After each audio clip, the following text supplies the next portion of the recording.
call it Northwestern, but they do have talent. Kevin Lindley, Aiden Olmstead at that attack line.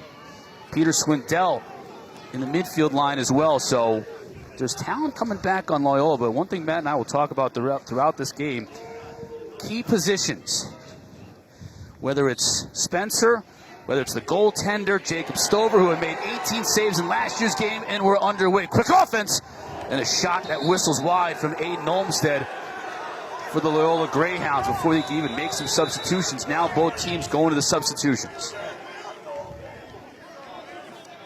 And that's going to be key right there for Loyola in this game, is when you lose a player like Pat Spencer, you try to create offense in new ways, and that's in transition off the face-off X. The last two times Loyola has played Virginia, they've scored multiple goals quickly off the draws. And that's going to be something to keep a big eye on in this game, that face-off X. Bailey Savio and Petey LaSala, two of the better face-off men in the country. Greyhounds now with the first possession. There's a shot right into the stick of Alex Rode, who turns it over, though, on the attempt to clear. Physical play now on the sideline. It's picked up by the Cavs. And now Virginia and Jared Connors will look to get something going. Here's Doc Aiken. He waits for Peyton Cormier. Now number 24 with the ball at his cross. Interesting story. Redshirt freshman, injured all of last year. He takes over for Ryan Conrad. And this is a player Virginia fans are going to love. He is an absolute tank. Takes that shot. Now Schaefer. Sam Schaefer, who's taking over for Jacob Stover, getting involved early and fired up as he pumps his fist to that Loyola bench. Stover made 18 saves in this game last year when Loyola beat Virginia to open the season and beat them pretty good. That's obviously a key for Charlie Toomey's team, is replacing Stover in goal and Schaefer getting involved early, making the save. Aiden Olmstead is going to be the quarterback of this team.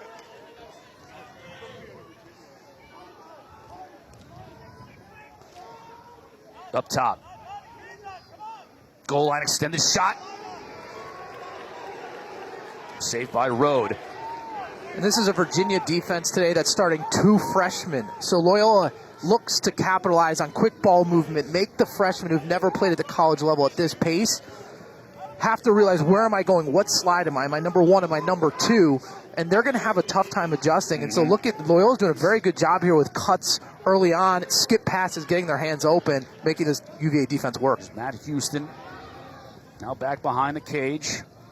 Olmstead coming up, shot wide. Goaltender got a piece of that one as well. Reset the shot clock.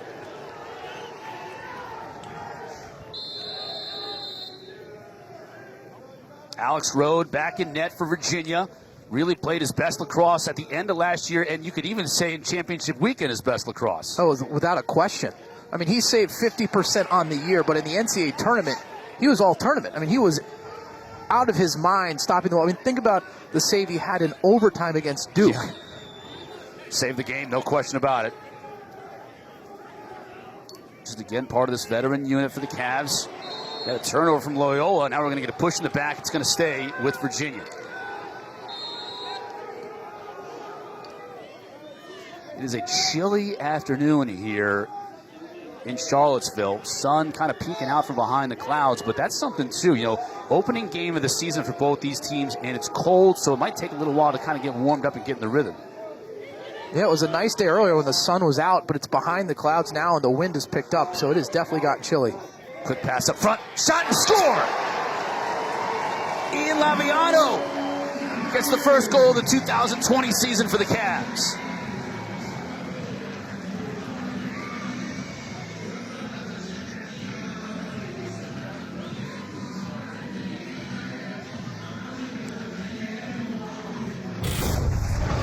And this is just great offense. Connors to Krause to Laviano, doing what he does best in the interior of the offense, stepping near side, and a nice job from Krause looking back towards the side where the dodge came. That's your natural progression as a passer, is right down that lane. So when you see it, you look there first. Laviano found the space, and then the picture-perfect pass and the great overhand release from Laviano.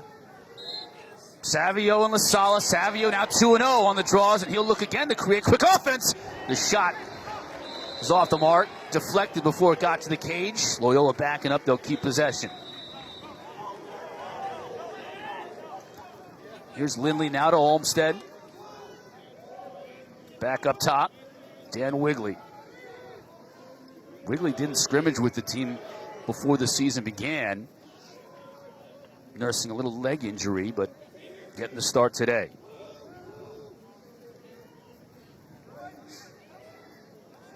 Coming upfield. Over to Wigley. He'll take a shot. Just bounces it wide. Loyola retains.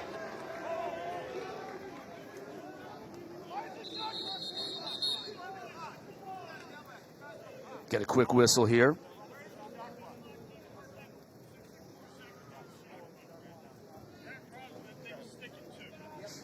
Working on the clock is what the officials are working on right now.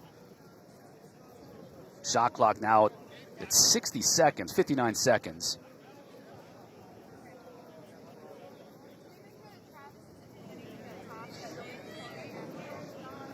Yeah, these officials now are working to make sure the game clock and the shot clock are all in sync.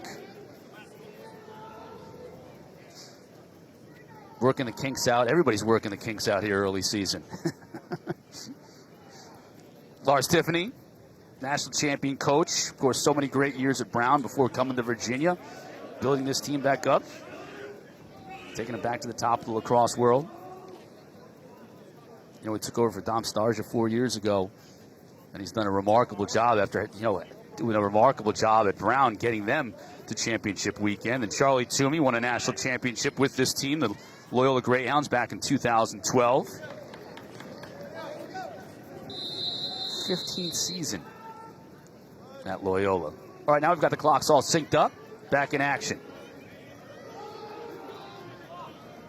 Here's Peter Swindell. Back up to Adam Patois. He's a freshman Canadian. Number 45 for Loyola. Shot wide. They are peppering Road with shots here early on. That was a nice job by Chris Merle, the number 7, the short stick defensive player for Virginia, creating a low angle shot there. Alex Road in the cage was able to stay in his pipe and really make that a difficult shot. It's a shot you like to take, but it's also, as a defensive player, you don't mind giving up as well. Wigley now with Olmstead. Wigley's going to take it behind the cage and start it from X.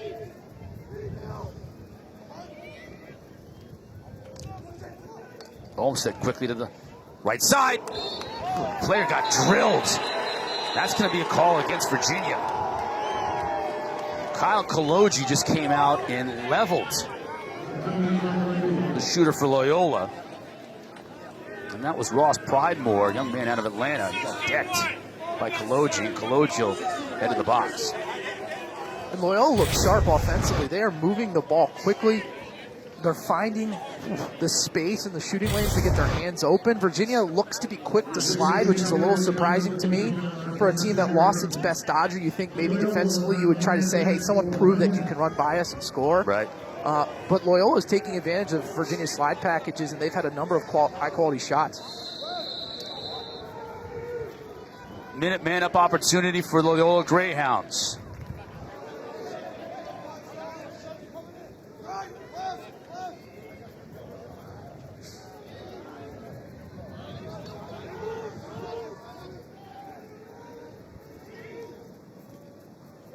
Logan Devereaux, number 21, keep an eye on him. Coach says if he gets his hands free, that guy can shoot. That's why they use him on this man-up squad for the Greyhounds.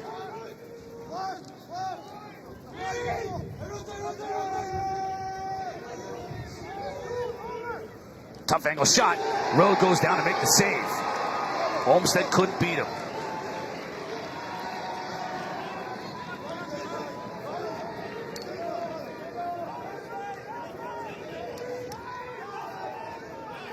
Now this is a fun part of the game, the new rule where you have to clear it in 20 seconds, particularly impactful on a man-down clear, making it very hard to get it over the midfield line. It's going to encourage these man-up teams to apply a lot of pressure on that ride. Yeah, and the ride worked for Loyola. They get the ball back, but that clock ticking down on their man-up. Another flag coming out. This one's going to go against Virginia. Several flags. Devereaux's going to take the shot and score.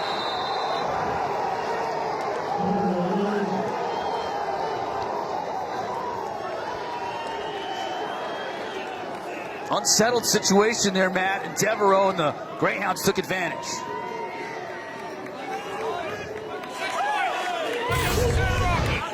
And for a team with so many unknowns, these moments are going to be key. Devereaux, just with the absolute over-the-top righty stroke to the far post. But when you have a lot of unknowns on offense, you have to score in transition in unsealed scenarios. And Loyola is generating tons of those here early in the first quarter. Flags waved off because of the goal. We're at even strength. No, we are not. Virginia's still down, brother. The scoreboard is a little bit inoperable here today, so... And I think this must be some form of unreleasable penalty. Yeah, Dox Aiken now is sitting in the box. You don't have the benefit of the scoreboard. Now we do. It's a minute penalty on Aiken. So you're right, because of the goal, and he's still in the box, it's unreleasable. Savio's won both face-offs to start this game. And Loyola wins possession again. Olmsted will wait for substitutions before he attacks the net.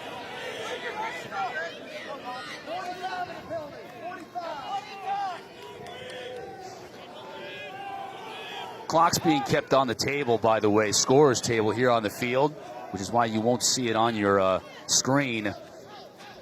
Scoreboard clock and the play clock are not quite operating up to snuff, so we'll keep you up to date on what the clock says. Shot wide of the cage, battle for the end line, and it's going to go to Virginia. Big time hustle that time by Will Rock, the long stick midi, to get possession of the Cavs. That was like picture perfect boxing out, like a basketball player there by Rock. It is February. Now a full head of steam for Regan Quinn. Virginia looks to strike quickly, and Laviano's shot goes over the top.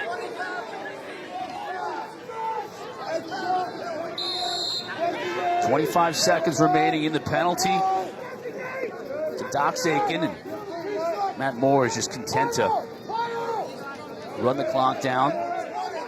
Back up top to Jeff Connor. Now 15 seconds remaining. Man down for the Cavs.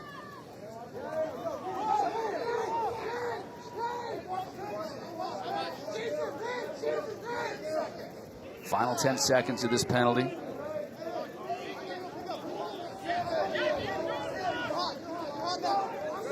So we think. Scoreboard isn't doing us any favors either. We're doing our best to count it down in our head.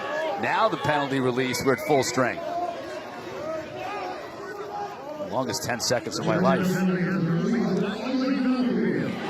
right out of the box, Aiken tries to take the shot. It's stopped by Schaefer. Loyola looks to attack. Olmsted, quick pass.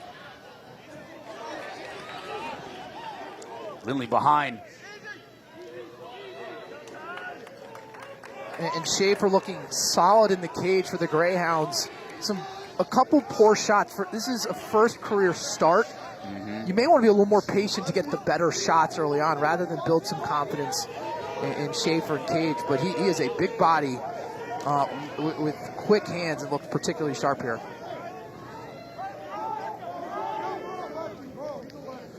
A little 5-on-5 action here for Loyola.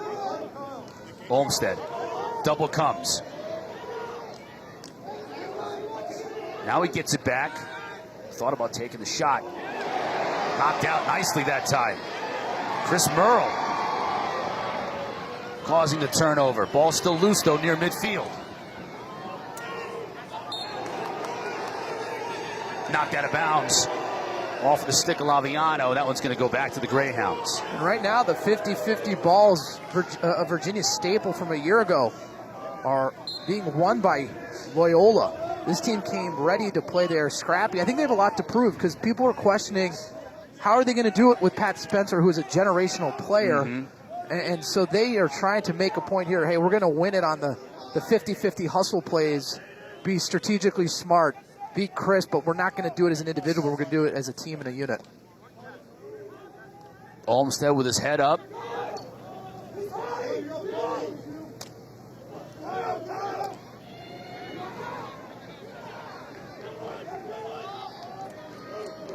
Devereaux, the goal scorer. Here's Lindley.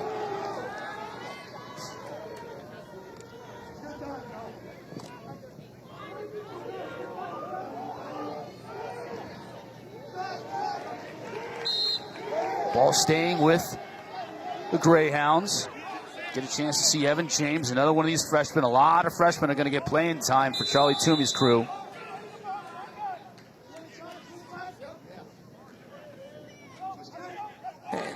The shot clock is having all kinds of issues as Yeah, well. we're If having you're an issue watching, trying to follow it. A second is about 3.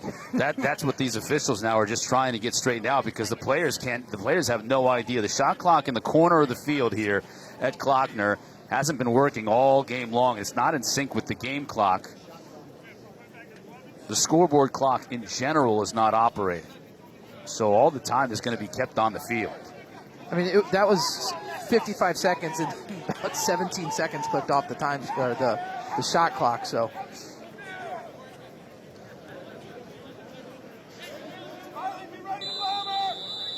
There's 8:39 remaining in this first quarter. We know that.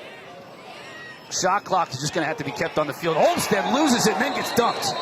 Now we'll get a call.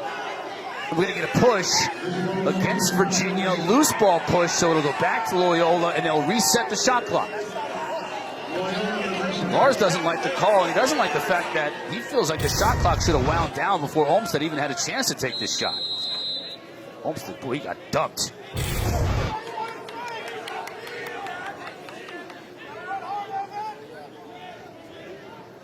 And the shot clock's froze on 77 right now. Yeah, they can't use that clock.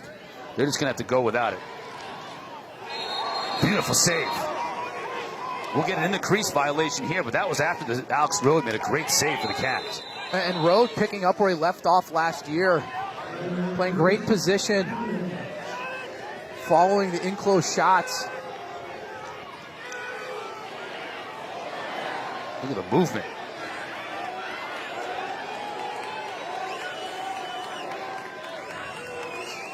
Teo Dahl is playing some short stick, some long stick today for this Virginia team, and does a great job on that clear.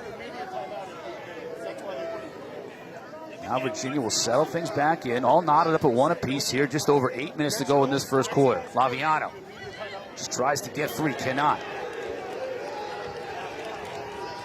Over to Peyton Cormier. This is Krause. Now finds Cormier, who scores! First career goal for Peyton Cormier from Michael Krause, and a flag on the field too as Laviano was dumped. We'll get an update on the flag when we return. Virginia takes the lead 2-1 on a beautiful feed from Krause to Cormier.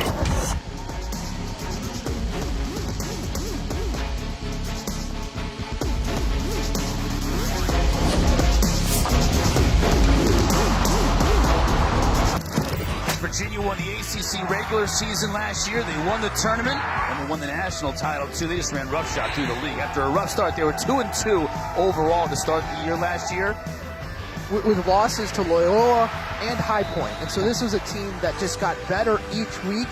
And again, they got that off their back, beating Duke for the first time in what seems like a century. And then in the national championship game, they just took over and dominated a Yale team that has probably the most impactful player in the country, T.D. Irwin. But this Virginia Cavaliers team, 17-3 last year, they put on a show. If you thought the basketball team run to the national championship was impressive, this was more unlikely. I mean, the fact that they won that Maryland game, if you had the probability of winning that game like you see on the basketball, it would have been 0. Yeah. Like there's no it's chance you win that game. 99.8% against you.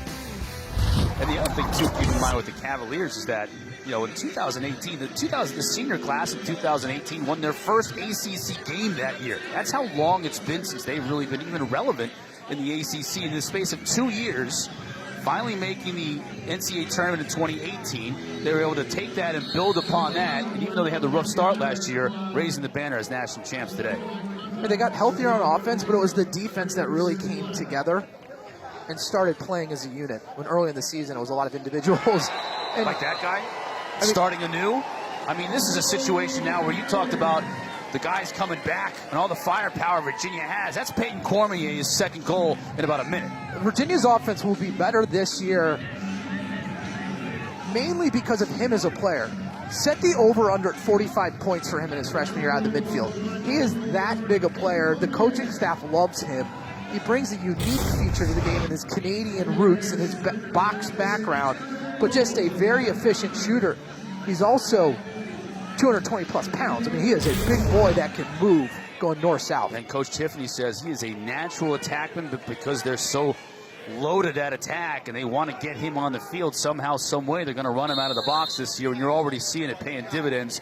2 goals, including that man-up goal in this unreleasable penalty against Loyola, so another opportunity for Virginia to pad this lead.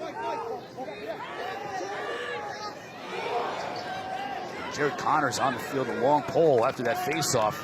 Couldn't handle the pass, but ends up in the cross of Doc Aiken. Again, the clock is malfunctioning here at Klockner, so we do not know how long Virginia has in this man up. This is a 5-on-5 scenario here.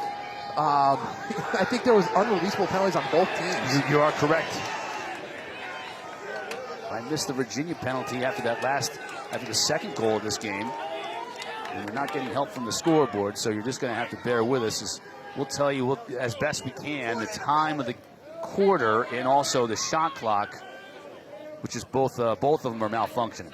The nice part about the shot clock is both these teams like to play fast, so we don't have to worry about it too much in this game. But it does make it challenging as an offense to kind of pick your poison and attack when you're supposed to from a timing perspective. Michael Binkowski, number 42, another freshman playing in this game for the Virginia Cavaliers. Here's Cormier, has 2 goals already. Shot wide. Krause took it. He has 2 assists in this game, so let's make note that he's 1 assist shy of becoming a 100 assist, 100 goal guy. He would just be the 4th man in Virginia history to get to that mark. Pass is deflected. Binkowski picks it up. Now double team on Aiken. Teams are at full strength now. Moore, what a move. Couldn't get it on Cage.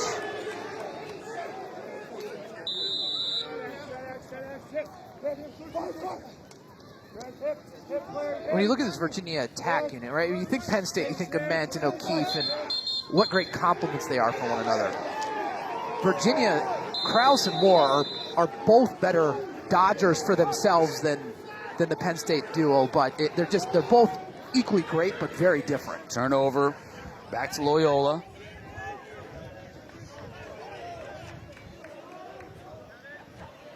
It's Ross Pridemore, number 16. That's Lindley with the ball in his cross from X.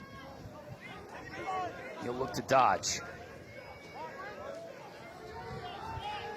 Lindley being guarded by Bauer, a top 15 recruit in the country, a freshman from Texas. Virginia missing Kate Southstead today, their best defensive player. Had a leg injury, nagging injury after last year, and couldn't get it to heal on its own over the summer. Opted for surgery. He'll be back shortly. He just, wasn't quite ready for this game. And Coach Lars Tiffany saying discretion, the better part of valor there to keep him out maybe 1 or 2 more games.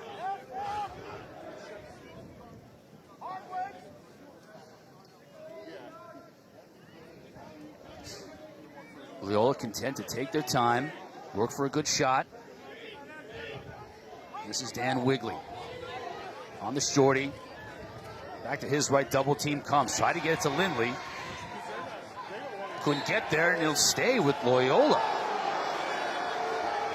Fans here and Coach Tiffany beside themselves couldn't believe that the officials wouldn't rule that a turnover, but... And just doing some timing here. The shot clock's about 7 seconds off. So in reality, 80 seconds it's showing. It's taking about 87 for it to count down.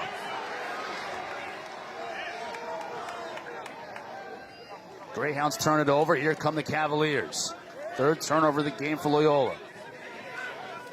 Connors, he has it knocked out of his stick nicely. Will the Greyhounds be able to counter quickly? No, they cannot. Big scrum for the ball near midfield. Greyhounds pick it up. Under 5 to play here in the first quarter. This Loyola team is scrapping. They are riding. They're playing a lot like Virginia did and what led to a national championship last year.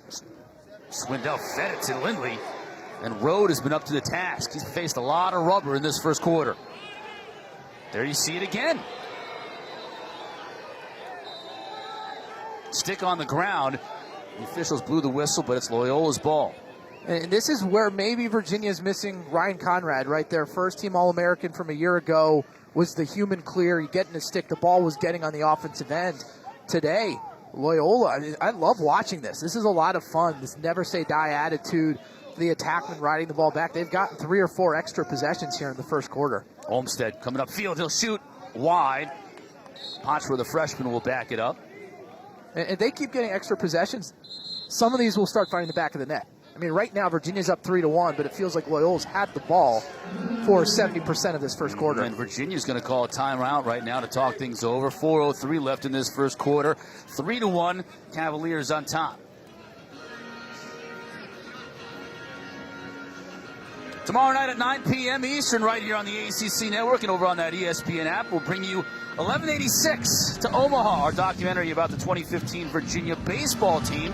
After losing to Vanderbilt in Game 3 of the 2014 finals, the team made it their mission to make the 1,186-mile trip back to Omaha and finish the job in 2015. It's a documentary narrated by Carl Ravitch. Make sure you check it out. Baseball team, we noticed a baseball team stadium right behind us. And they must have a scrimmage over there. It's cold. It's early February, but they're playing baseball. They're playing lacrosse. They're raising banners, the national championship banner from last year's team here in Charlottesville. Dave Smith and Ryan Conrad helping them hoist the banner. Dave Smith on the right. You know, I talked to Coach Lars Tiffany about losing glue guys. You know, you have all your stars coming back, with the exception of Conrad, really. But at every level, you got superstars back. But then you have a guy like Dave Smith, who's a vocal leader on this team, and a guy who played his best lacrosse championship weekend last year, too. But those are the kinds of guys you need on championship teams, too. And those are guys that are sometimes harder to replace than you can imagine. He said that. He said, I thought it would be difficult, but it's been more difficult than he thought it would be. And particularly the defensive side of things. We mentioned, look, this Virginia team, every game got better as the season progressed defensively, mainly because of Conrad and Dave Smith. They were the vocal captains of that defense, and when you lose that, that's tough to replace. And it puts the onus on a guy like John Fox, who's one of the captains of this Virginia team, coming back from that, short stick defensive midfielder. And Tiffany said he's salty. He's the top captain. Of all the captains, he's the captain of the captains. And everybody leans on him now, especially with the guys like Dave Smith and Jama and the other guys they lost from that rope unit. And right now, Alex Rode with 8 saves in the first quarter. Standing on his head. Yeah. Again, I think Virginia's done a nice job forcing low-quality shots from the Greyhounds, but Rode has also stolen a few that should have been at the back of the cage. No goals in 7 minutes. And look, Virginia's going to need to flip something here to get more possessions, because you can only withstand so much as a goalkeeper. Evan James now working upfield. Over to Olmstead. That's Devereaux. Scored the lone goal for Loyola. Olmstead takes a shot right into the midsection of Alex Rode. And that's right there an example of one of the low-angle shots that you have to avoid. You get your hands free, it doesn't mean you need to take the shot.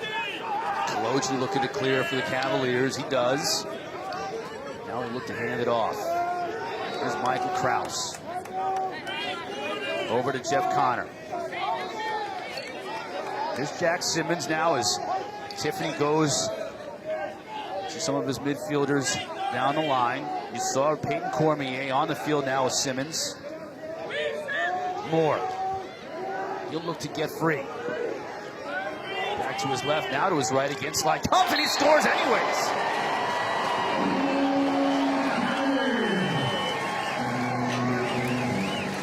And I remember watching film of Matt Moore when he was a sophomore in high school, when he was the #1 rated sophomore in the country, and his patience is what stood out to me. You don't see that very often, but look at him here. He dodges.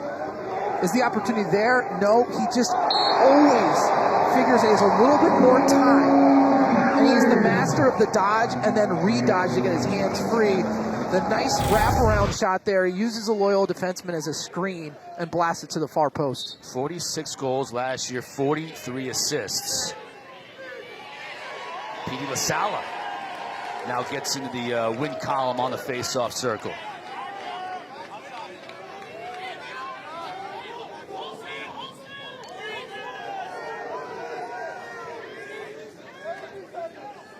Substitutions.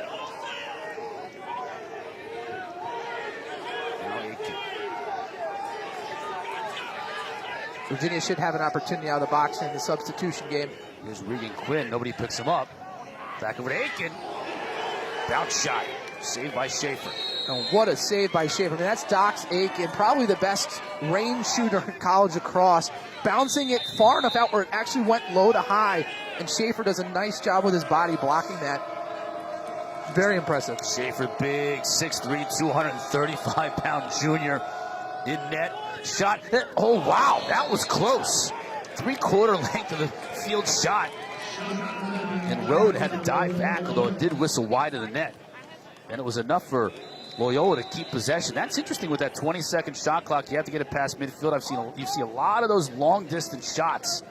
Well, especially for a Virginia team that does kind of this modified 10-man ride where they bring Rode out of the cage and they then take an offensive player and bump him forward. A great outlet by Rode. As Chris Merle was trying to generate some quick offense, but it ends up being a turnover. Now we get a whistle.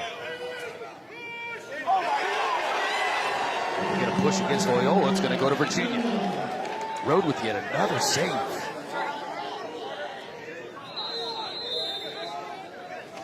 Rode was a revelation towards the end of last year. I mean, he was the #1 rated goalie coming into his freshman year here in Virginia. And he struggled. He started, but he struggled. And as the year got better, or as the year went on, he got better and better. Krause now up top, off the outside of the cage. Schaefer now will look to outlet quickly. Minute and a half left in this first quarter. Danny Parker. Matt Higgins, rather, I should say, for Loyola.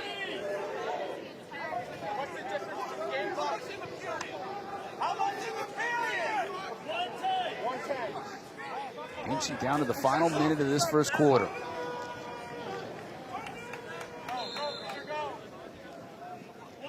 Loyola keeps possession. Good look at Alex Rode. He's certainly been a star for this Virginia team in this first quarter. He's on pace for 40 saves. Cavaliers are riding Rode. Sorry. In a 10-minute scoring drought for the Greyhounds. Which is impressive in its own right, but the fact that Loyola's had the ball for the majority of the time speaks to Alex Rode and how well he is seeing the ball here in his first game of 2020. Aiden Olmstead looking to generate offense from X. A stick to the head, no call, and a save by Rode. Final minute of this first quarter. And scoreboard malfunctioning, time is being kept on the field. Kyle Koloji looking for help, finds it in the form of Liam. 15 seconds left in the quarter. This is where it's tough as an offense. You don't know that the quarter is ending.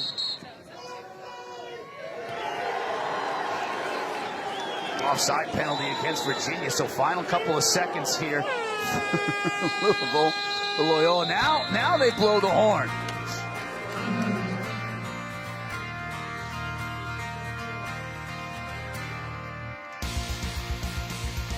Virginia with the lead after one.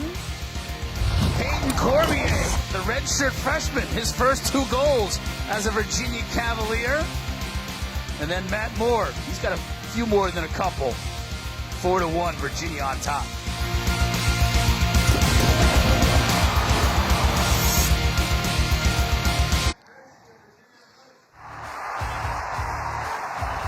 ACC Network is your home for lacrosse in the ACC, the premier lacrosse conference in America.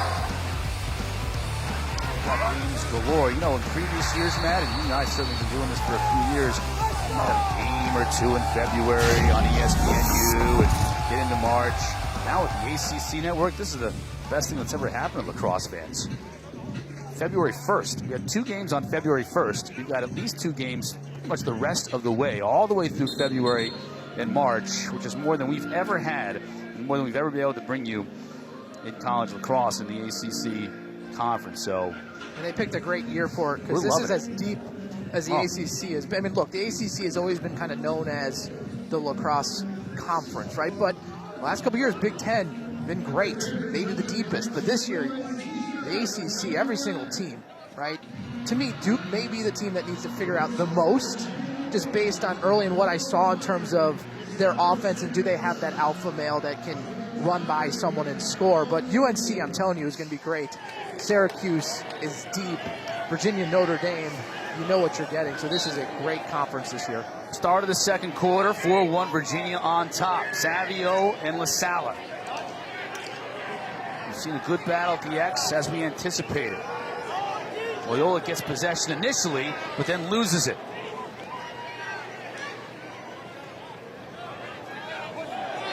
Moore in there battling for it. We'll get a whistle.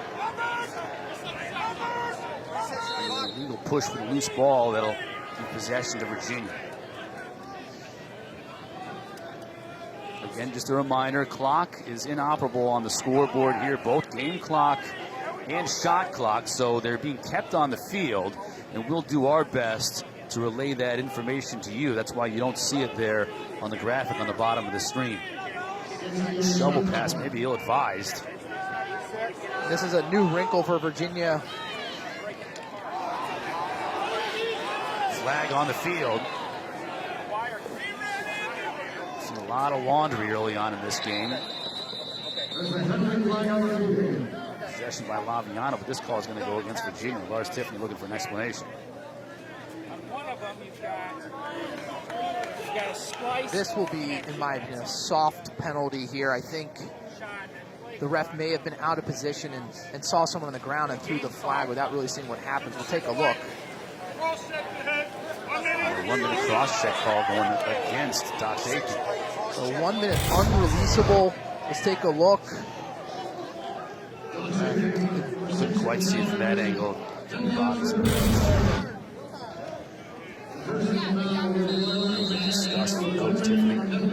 That's the second penalty from Aiken behind the play, though. So whether it was a penalty or not, you have to be smart about when you're playing aggressive. The ball wasn't really in the vicinity for that penalty to take place. And so now you're man down for a minute unreleasable, which can, look, be a 2-goal swing real quick. There's 1 goal right there.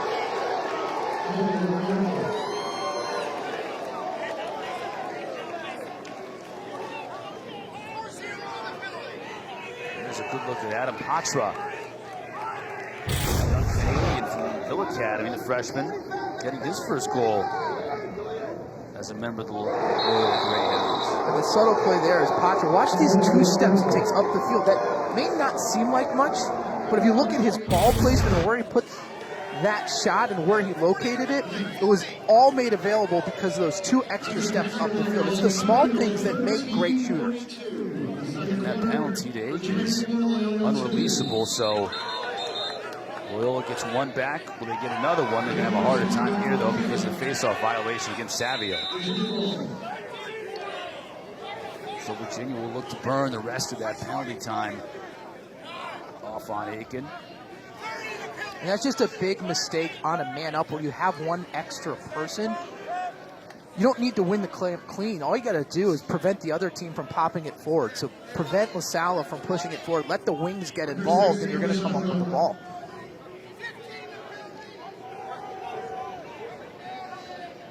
It's 4 straight faceoffs now for the Cavaliers. You know, LaSalle is kind of starting to take over a little bit there when Billy Savio got the better of him the first couple of them.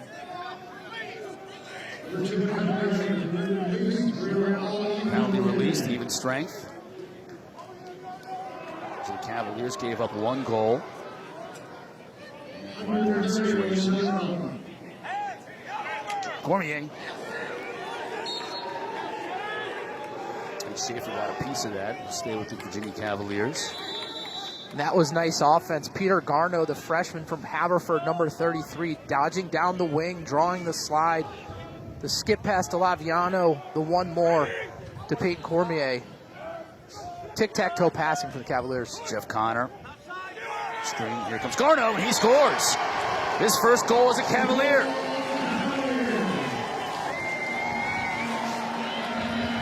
Garneau, a big-time recruit, known as an outside shooter. That right there is what he is known for. He is a stretch shooter. The question is he athletic enough to dodge and win the one-on-one situations? And that possession, you saw the best of both worlds. The outside shot there for the goal, but the opportunity right before, he started with his dodging against a short stick. Virginia throwing all kinds of youth out on the offensive side of the field. 3 goals for freshmen here in the first half. 12:24 remaining here in the first half. You're right, Cormier with a couple of goals. Garneau now picking one up. Ball straight up in the air. LaSalle wins another one. That's 5 in a row for Petey LaSalle. Some high heat from the faceoff, man. He scored 8 goals last year, man. Look, in the national championship game against TD Erlin won the majority of them, but he scored a number of goals at huge moments. I mean, he had an incredible freshman year. And what I like about him is some faceoff men have their one move and they stick to it, and they're winning. They can kind of he learns. Yeah. He's always evaluating what he needs to do and what's going to work against the particular matchup.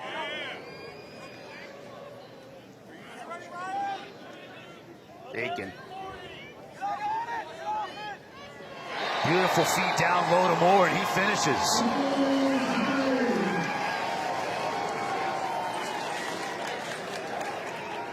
And that, to me, you kind of think, what can Dox Aiken work on as an offensive player? Look, he already has the most goals ever for any midi in the history of this Cavaliers program through his junior season.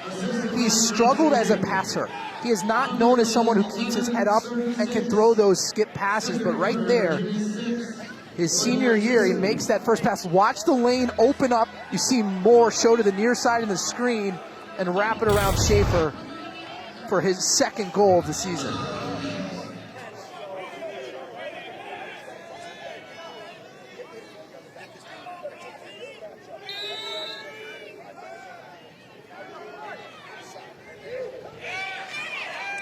LaSalle wins the rake.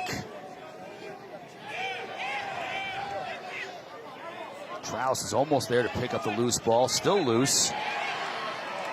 Connors had it briefly. Just shovels it over to Laviano. And 6 in a row now for Virginia. They're really starting to take over that face-off X.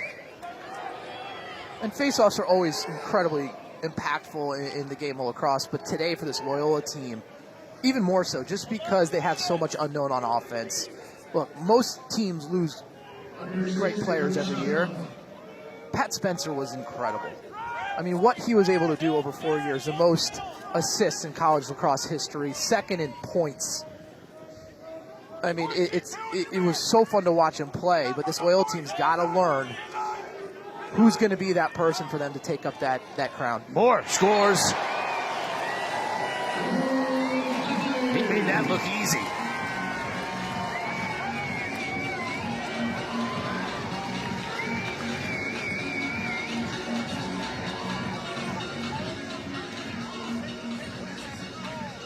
Largest lead for Virginia here. We're just about 10 minutes left.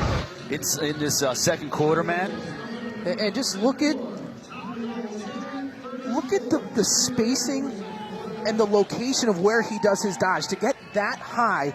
And look, there's no one near him from Virginia, so Loyola has no one who can slide adjacent to put double team pressure on Matt Moore. And if you leave him on an island, he's just too strong and too smart and too well balanced as a dodger. You're going to be in a very tough spot, and he gets his hat trick here in the first half. Loyola needs Bailey Savio here. Stem the tide, and he does, winning this faceoff. There's Ryan McNulty. He's not afraid to mix it up offensively. One of the best long stick middies in the country. He'll come off as both coaches now make their substitutions. If you're Loyola here, you look though, I mean, 10 saves for Road in the first half, really in the first quarter. So you're getting the opportunities, no need to panic. Face-offs come in spurts. Keep doing what you're doing. Looking to get free from X. Slide comes. Had no shot. Watch Danny Parker. This guy can fly.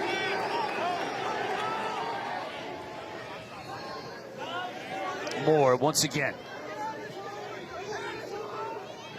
And this is where Virginia is so good in the substitution game and the slow break.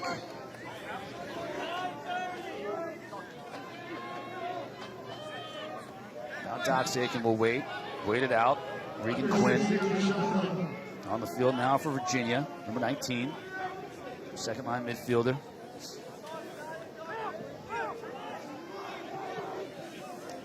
And Virginia's going to have an opportunity here again in the substitution game. A great move and goal by Regan Quinn.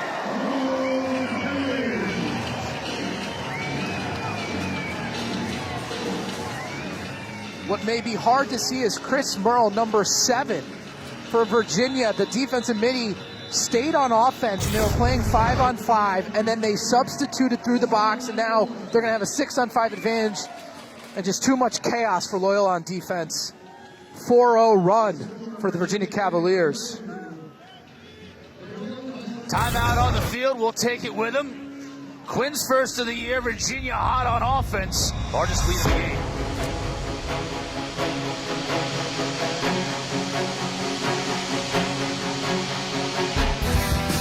Virginia on top. Matt Moore, a big reason he's got the hat trick already. Yeah, and just kind of doing it in all different ways. Right there, the nice move, getting his hands free, off ball for his second of the game, and then just right here, look at the isolation dodge, the nice stick work, protects it with his shoulder, flips it to the far corner. 10th career hat trick. He had 89 points in his sophomore year as his first year of starting attack. He was a midfielder. Right, and so he's only going to get better. The learning curve for him was pretty darn quick. It's going to keep going in an exponential direction.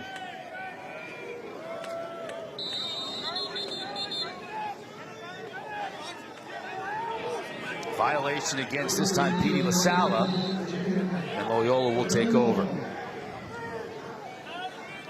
Largest lead of the game, 6 goals for Virginia.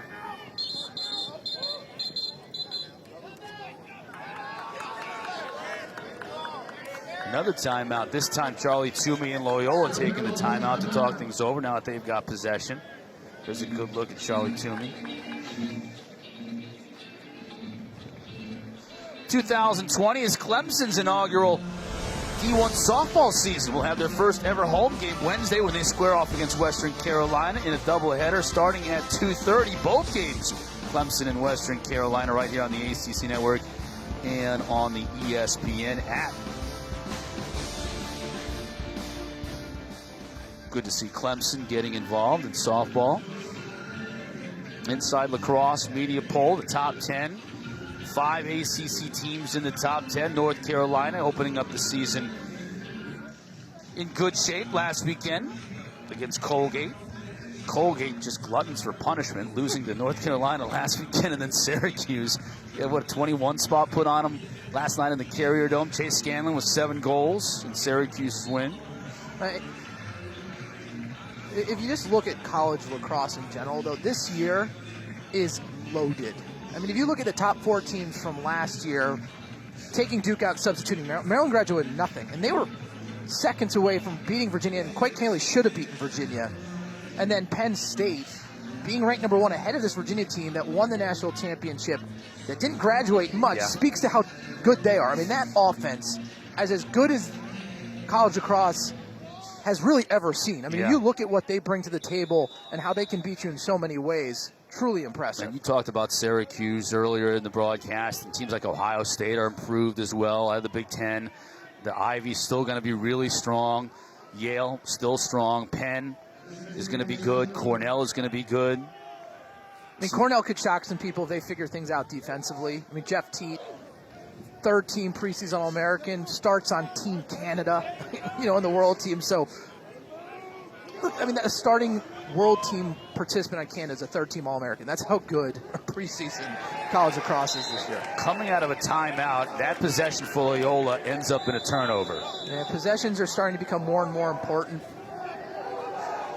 That cannot make Charlie Toomey pleased at all, especially when you're down 6 and you really have a big possession to try and dig into it. Now out of the box. Here comes Garno. He has a goal already today. Tried to shoot with the left and just deflected at the last moment. It'll stay with Virginia. That's the moment in the film room where the coach just puts that one on replay to kind of put the freshman in his place a little bit.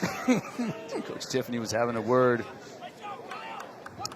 with this young man coming off the field, and a lot of newcomers playing really well today for Virginia. That pass gets away from Moore, but he'll track it down. Krause keeps possession for Virginia. Got the shorty on him. Now back to Moore. Cormier is going to be open here. We're right about it. Here's Garno. That deflects off. Looked like a teammate in front. That may have gotten Krause. Virginia keeps possession halfway through this second quarter. And Loyola looks to have switched to a zone defense here. Moore will look to pass inside. And it just gets deflected in traffic. And that's a good move early in the season. Typically, you don't have a lot of zone offense built into the system this early on as Loyola pushes in transition. McNulty couldn't quite find the handle. He's going to be open for a shot. We'll get a whistle. Loose ball push. It'll stay with Loyola.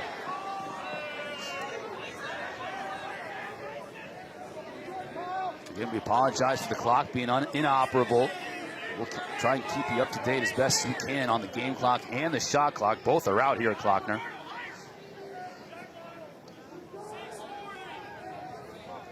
As Loyola tries to get back into this game. Virginia's been on a run. Patra. Boy, that got deflected and almost got over Rhodes Cross and in. Whistling shot. Wide of the cage.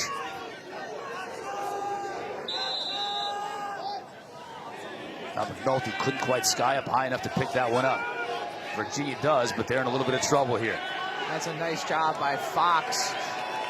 The D-midi feeling the pressure, rolling to the interior of the field.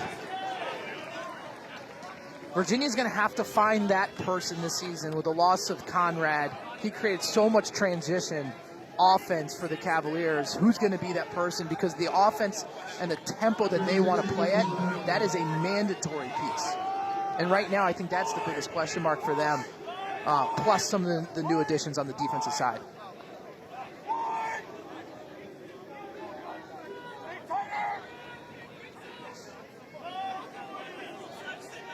There's Quinn. Scored a goal earlier in this game. Moore. Back into the zone defense for Loyola. Krause just whistled that one over the top. This is a Virginia team that later in the season you're not going to throw zone at them. There's just too much talent, and the skill level is too high. But early in the season, I think it's a great move actually for the Greyhounds. Brankowski, the freshman, scores! As I say that, a miscommunication, and the freshman nets his first goal of his career. We've been saying that a lot today, haven't we? Talk about a team, and we've been over and over how much of this offense returned, but it's the freshmen making a name for themselves. Brankowski from Islip on Long Island, shaking hands for his first career goal.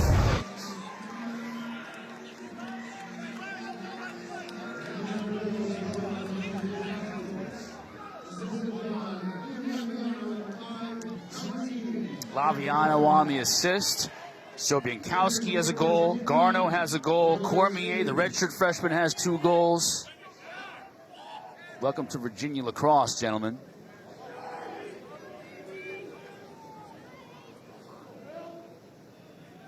Cavaliers on a 5-0 run to really wrestle control of this game from Loyola. And if the Greyhounds want to get back into it, Savio's going to have to win a bunch of draws, and P. LaSala wins this one. Connors now. He can stretch it. Opts to pass it. Great catch by Laviano. just over to the top. Laviano shaking up a little bit. He may have gotten a little Charlie horse over on the far side. Keep an eye on number 3. Looks all right. Here's Cormier. A couple of goals for the Canadian. Redshirt freshman. Garneau. Ball in his cross. He had one earlier. Jeff Connor. Laviano fire this one. Nice save by Schaefer. 4:40 left in this first half. Beautiful pass, Lindley. Just couldn't get enough on it. Greyhounds backing it up. They'll keep possession. And Lindley scored 60-plus goals last year. But right there, nice defense by number 25, Scott Bauer, the freshman from Texas. In transition, holding his own against one of the best in the country and putting the ball in the back of the net. 2 freshman close defenders playing for the Cavs today. Scott Bauer, Quentin Matsui. From Texas and Minnesota. I mean, it speaks to the growth of the game. Talent is everywhere. Cade Sauce that it isn't playing because of injury today, also from Texas, so you think about that. Coming to the defending national champs. Kamish. Just haven't gotten many easy looks. Loyola hasn't in this first half. They've had to work for everything they've gotten. One of their 2 goals was a man up.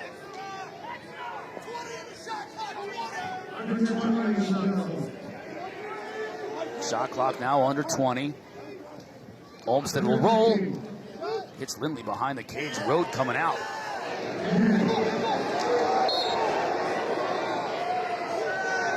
We'll get a push against Road. It'll stay with Loyola. They'll reset the shot clock.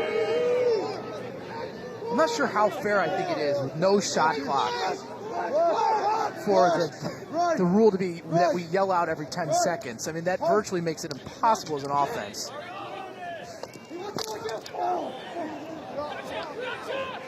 Chance here. Road has just been solid all game long. He's playing with a new stick today. He went back to the deeper pocket and talking with goalie coach Kip Turner as Virginia's on the doorstep. Pings it off the post. But talking with Coach Kip Turner, he said that was the difference maker last year, that he changed sticks to a deeper pocket where he was controlling and catching many more of the shots than he had been early in the season when he had been giving up a lot of rebounds.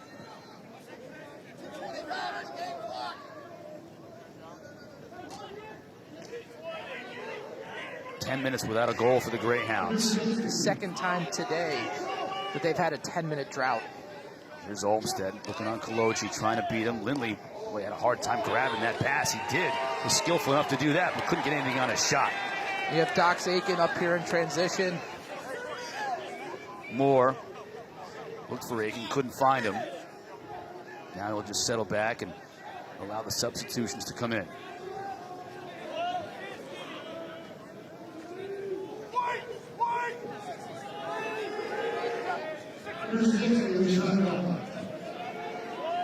Now Aiken over to Cormier. And this is a new offensive wrinkle here. It's a 2-man game with Krause and Cormier. Cormier tried to force a pass through traffic, didn't get through. That's his second or third turnover today, so the freshman, while he has 2 goals, those kind of cancel each other out. Maybe be a little bit more patient. I know he's excited to get in the game after he's been waiting for a year with his red shirt. Lindley will have all kinds of space, and Road makes the save.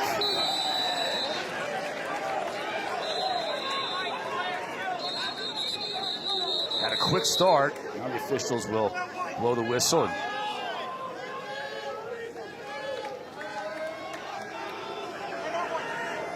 Timeout on the field. Alex Road, we talk about all the offensive firepower that's back for Virginia. Man, he's been solid in goal. Spectacular.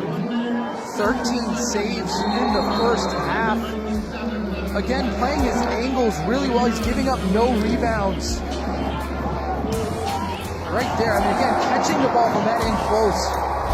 Easier said than done. Again, he was NCAA All-Tournament team last year, a national champion. but a question mark Kinley going into the season. Right now, this year, Virginia's got to look at their goalkeeper as a strength rather than a question mark. Wasn't the starter. Remember the beginning of last year? Tiffany was kind of flip-flopping on Birkinshaw and on road, trying to figure out who was going to be the starter. And in that game, the opener last year, when they got beat by Loyola, Stover, the All-American goaltender for Loyola, makes 18 saves, many of them in the second quarter of that game, to really, tip the balance in favor of the Greyhounds. And we're sort of getting a mirror performance of that here today, but this time it's Rode, not Stover, who's making the saves. Well, I mean, last year against Princeton, he got benched. Birkinshaw, the freshman last year, came and had 20-plus saves. But then the next week, Rode was so good in cage, in practice, that they went back to him. Yeah. And he played well against Syracuse, and he won that starting spot from that moment moving forward. And it's amazing how far confidence goes, particularly in the cage. He certainly has it today. 13 saves. We're still about 1:40 from the half. And I say that because the scoreboard clock is out here at Klockner. 1:07 left in the first half. That's about 1:40. Rounding down. Shot clock is also out. So you're in the dark at home. We're in the dark here at Klockner. We're loving the fact that we've got lacrosse in February. A little chilly weather causes the scoreboard to malfunction. We'll take that. We know it's in the second quarter, right? Yeah, second quarter. Now under a minute left to play here in this first half. Can Loyola generate some offense to at least get a little momentum going into the half? This is a freshman-on-freshman matchup here. Joey Kamish from Detroit, Michigan. The Michigan Player of the Year. Matched up. Using a pick from Patra. Shot sails over the top. 20 seconds in this first half. Patra now will put it in play. Lindley's open in front, and he scores.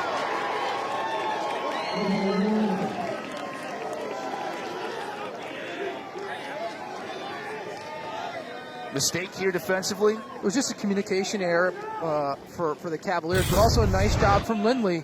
Again, this is what he did so well last year, just off ball, the near side sneak, poor communication from the Cavaliers. And Lindley, a nice job to the far post. The junior from Connecticut was third in the country last year with 3.5 goals a game. Set the school record with 60.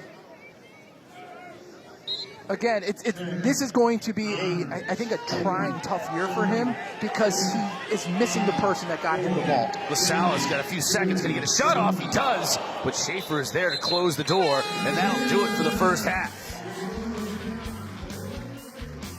Tied early, Cavs went on a run. Loyola gets one back right before the end of that first half, and when all is said and done, 9-3, Virginia, the defending national champ, just couldn't cash in.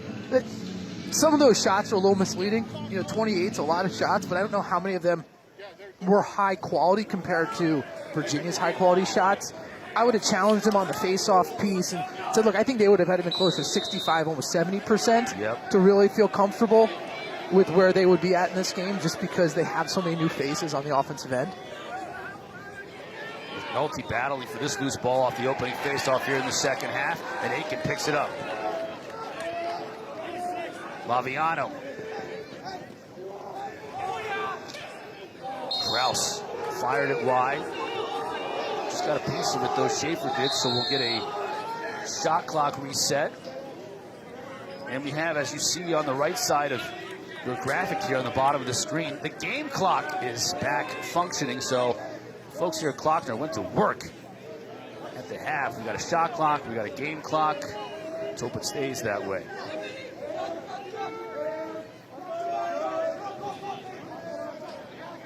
And again, Loyola falling to the zone defense. Aiken shot. Almost hit his teammate, Matt Moore. Just backing it up. Moore with a hat trick in the first half. Connor back to Laviano. Moore behind the cage. Here's Kraus. Aiken back to Kraus. Again hot.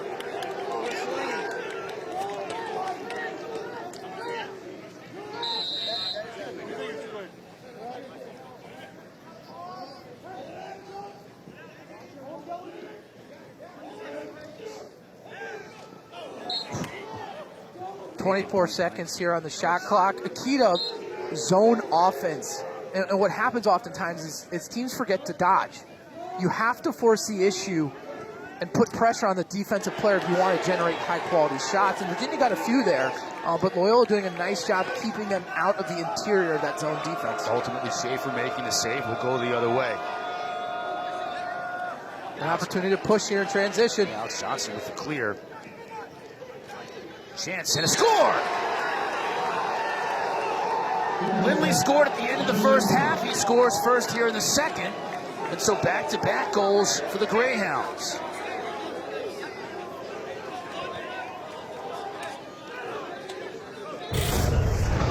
And just a nice job in transition.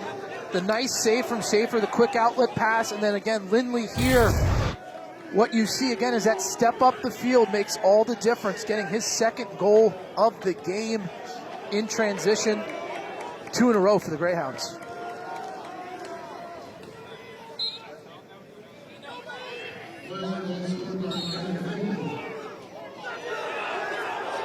LaSalle's going to get the call against him here on the face-off X. Can Loyola dig even further into this deficit? Middleton. He'll shoot, and Rode is there to make the save. Coming out of his cage. Trying to get it to Fox. He did temporarily, but now back to Loyola.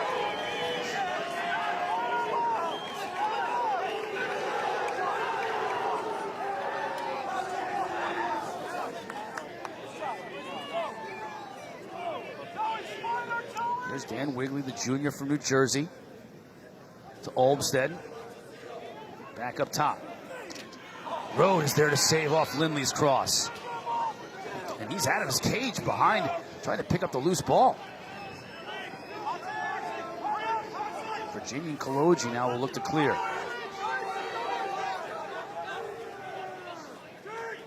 They're taken out of the box.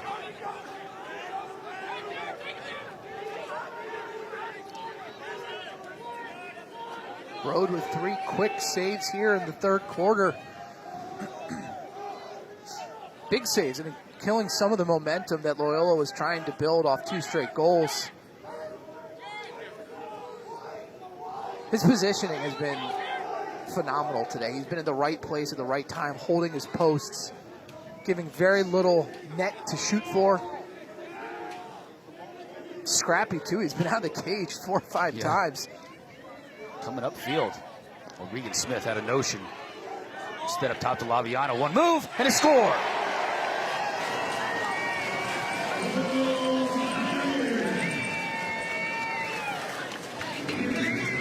That is great zone offense from the Cavaliers.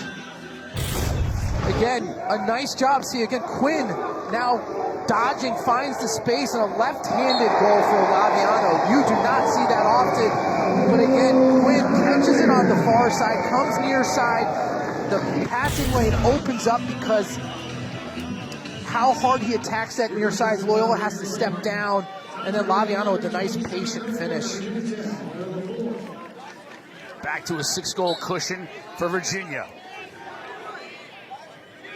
LaSalle scoops it to himself. Schwenk. That's Schwenk, Justin Schwenk. At the dot. Loses it out of bounds to Loyola. And Virginia has some depth at the face-off X's here. Schwenk, 2 years ago, broke the record for ground balls for the ACC. And then LaSalle comes in the next year. And so they have 2 high-quality face-off men, which is very important because if a matchup's not going your way, you can change things up. And face-off men just get the heck beat out of them all season long anyways. By the time you get to the latter part of the season, everything hurts. Olmstead working on Kaloji. Tried to get it to Lindley. They missed fire. Stays with the Greyhounds.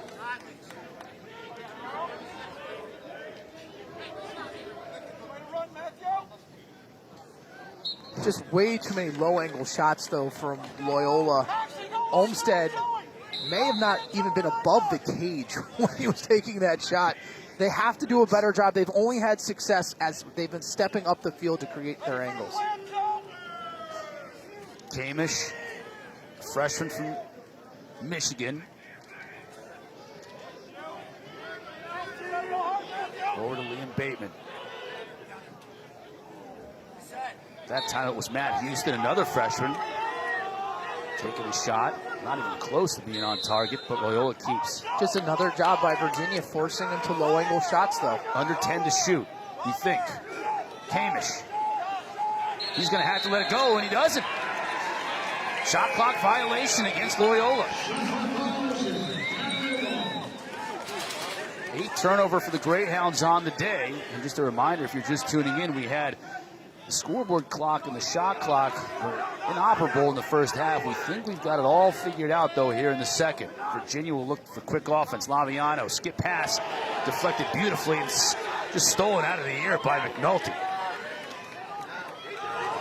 And he'll look to push. Lindley got knocked off his feet, spin around, and they'll lose possession to Virginia. And I don't mind, I mean, not a great outcome for Lindley there. Taken with the ground ball. But really, their only results in terms of putting the ball in the back of the net had come in transition. And so they're going to have to force the issue and try to take those chances, because on the 6-on-6, Virginia's just been a little too much athletically for them to handle. There's Cormier, a couple of goals, his first 2 goals as a Virginia Cavalier. The redshirt freshman, hurt last year. Taking over on that top midfield spot. Loses his footing, but scores!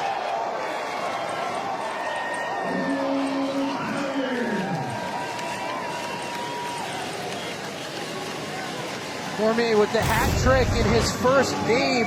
He committed to Virginia when he was 6 years old. Actually, I think he was in 7th grade. 6 years old. He was the earliest commit, I think, ever during that period of college lacrosse. Good thing he grew. He is now a tank, over 6 feet tall, over 210 pounds. And then the skill here, you see the box fake, falls to the ground, and then the wrap-around shot. They absolutely love him here in Charlottesville and are excited to see what he can bring to the table on this offensive dynamo for the Cavaliers. Hat trick for the Canadian. The lead is now 7. Largest lead of the game. Savio wins it to himself. Kamish.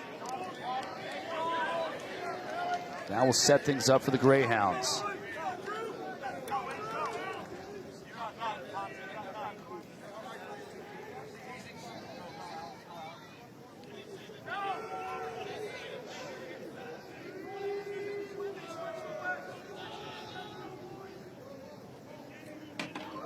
Over to Dan Wigley. That's Peter Swindell. Good offense here from Loyola. He's got up the step down. But that's what they're looking for. That is a staple offensive set for Coach Van Arsdale, the offensive coordinator for Loyola. The drive down the one side, pop near side, bang it through X with a step down shooter.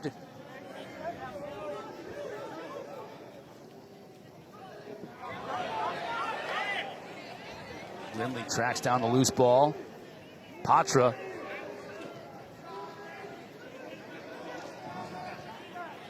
Kamish scores. Nope, that's Swindell. Peter Swindell, the senior from New Canaan, Connecticut, gets on the board for the Greyhounds. A nice offensive set all around with high-quality shots, ending with Swindell with the picture-perfect form on the far side. You can see it here. Just look at the release point. He's going to follow and step up to the far post. Loyola gets within 6.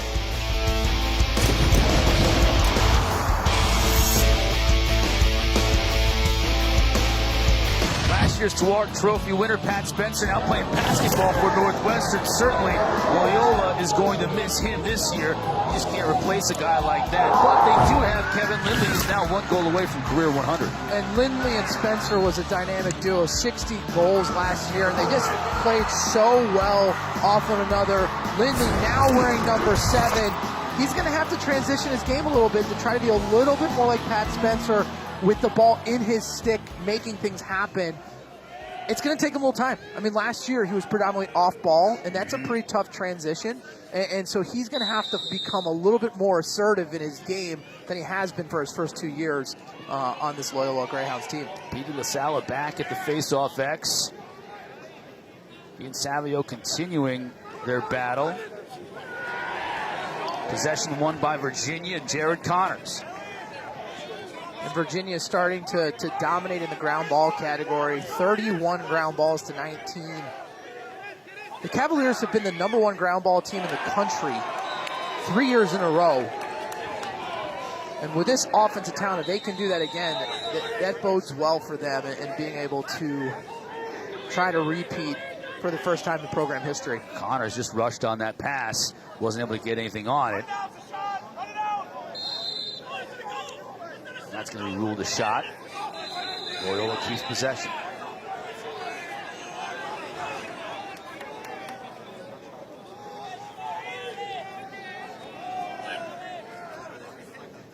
Lead is 6 for Virginia. They led by 6 at the half. Both teams trading goals here in this third quarter. James getting hacked. Keeps the ball, though. Spinning. Here goes Lindley. Head up, couldn't find a cutter. Kamish fires that one into the net, backing up the field. It'll stay with Loyola.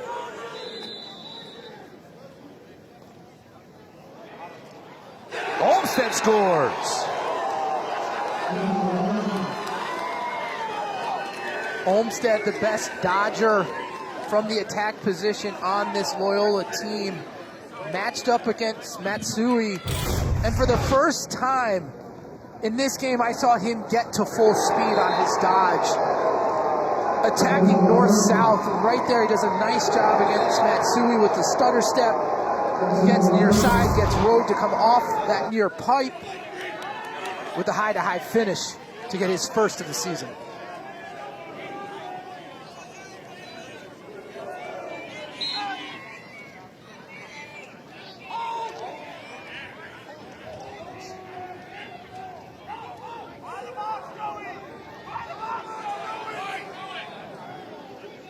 Ball's still loose.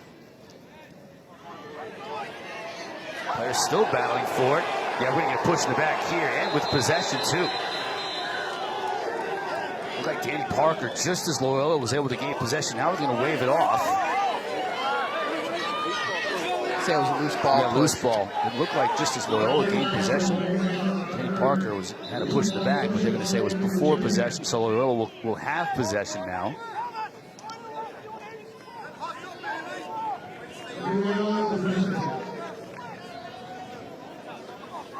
So in a way, that's a break for Virginia, but Loyola now with possession still able to dig into this 5-goal deficit.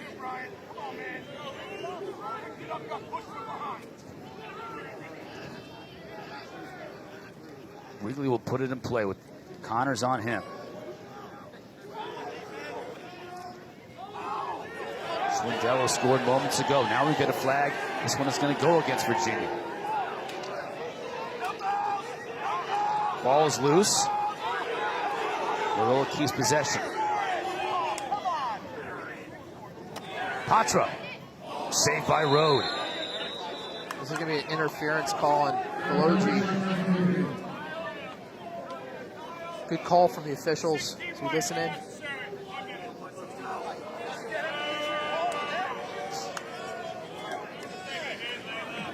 Kaloji will sit in the box for a minute.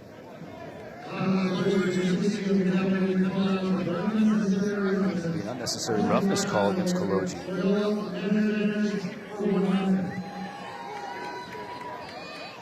Trying to run through the off-ball screen. He got his hands up high. Loyola scored a man-up goal in that first half. One here would be huge. As we tick down to about 5 minutes left to go in this third quarter.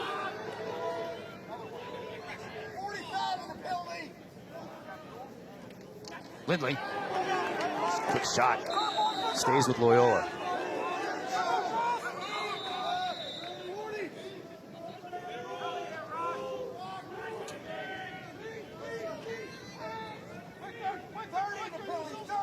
Here's Olmsted.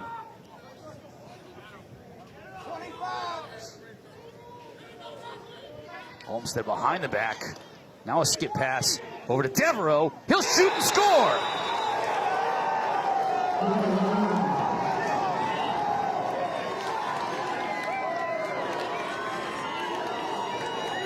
That's number 2 on the day for Devereaux.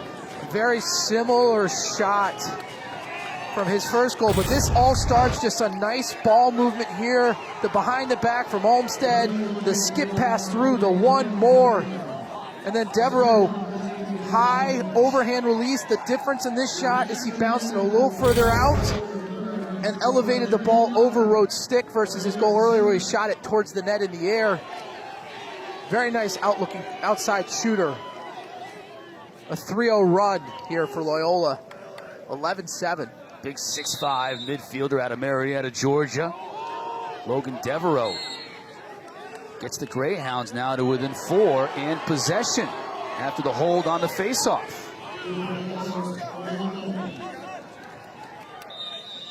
Little momentum here for Loyola in the second half. Gavin Teig for Virginia taking the last couple faceoffs. That's now 2 violations. One more. Virginia will be man down again.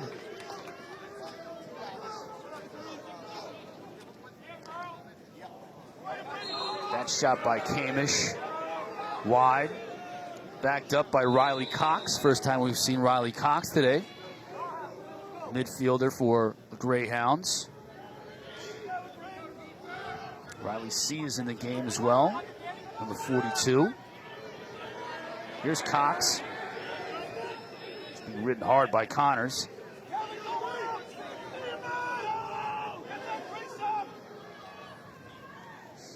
Olmsted.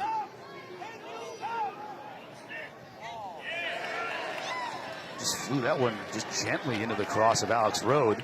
Easiest save he's made all day. He was looking for the interior pass there, but it was a nice job by Koloji with the stick check, but also a nice job from Virginia matching up on the interior to shut down the Greyhounds' offensive players. Now Virginia, for the first time in a while on the offensive end here, Matt, they've got to regain a little bit of this momentum. They still have that 4-goal cushion. They can get away from you in a hurry. Laviano just slowing things down. Substitutions coming for Coach Tiffany's crew. Laviano not fooling anybody. And he steps in the crease. That is a not top 10 moment right there. That's not momentum right there. No, that is not momentum. That's what he's going to want to forget. I can't forget that, though. That was amazing. He didn't fool anybody. He thought, this isn't working out the way I planned. I'll just step in the crease. However, they get the ball right back after an unforced error. Moore off of Schaefer. Now we get a late flag coming in, too, from all the way at midfield.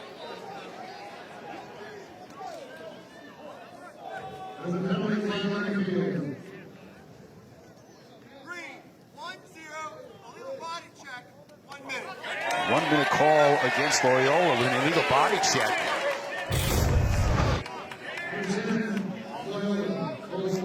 And so I see that's a great call there on that. But I guess my question is, how is that not an unreleasable penalty when some earlier in the game have been? I think the unreleasable penalty versus something needs to change there because it puts way too much discretion in the officials and how they call the game, because that was a high shoulder into the head of Doc Aiken.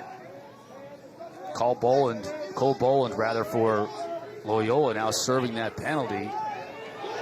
Ball deflected straight up in the air. Laviano giving chase. Keeps it in bounds. But the Greyhounds get possession and a really nice play in the corner. Now we'll get another flag. This one's going to go against Virginia.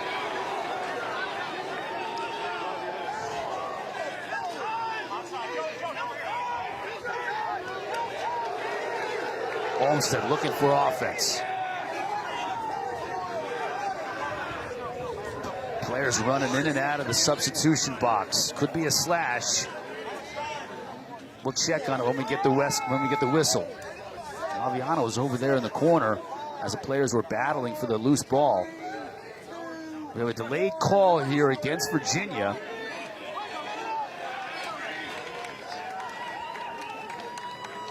Swindell just drops it temporarily, picks it back up. Olmsted working upfield. Back to his right.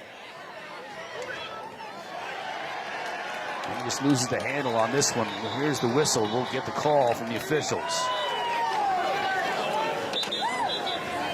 There's a penalty flag on the field. Big call here with 1:21 left to go in the third quarter.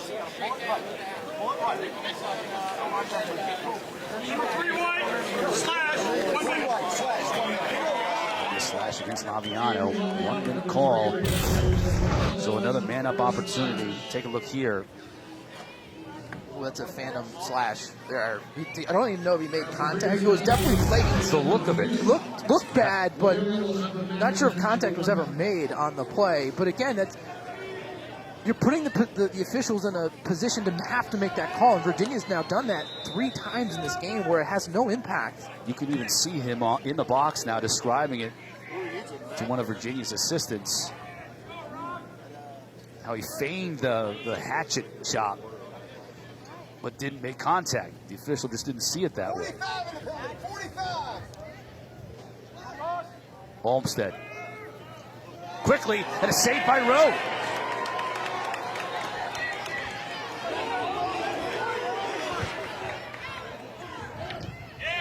That shot deflected. Patra. Nice play by Connors to snag it right out of the air.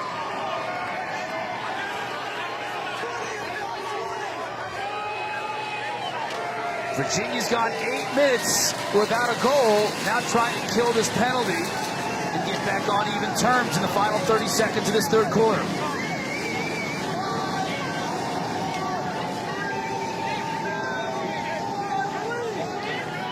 Laviano released out of the box, back to full strength.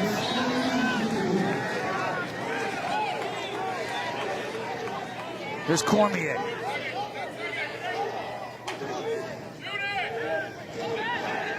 Moore. He'll have to put something together quickly. Saved by Schaefer, right at the horn. Keeps the deficit at 4 goals.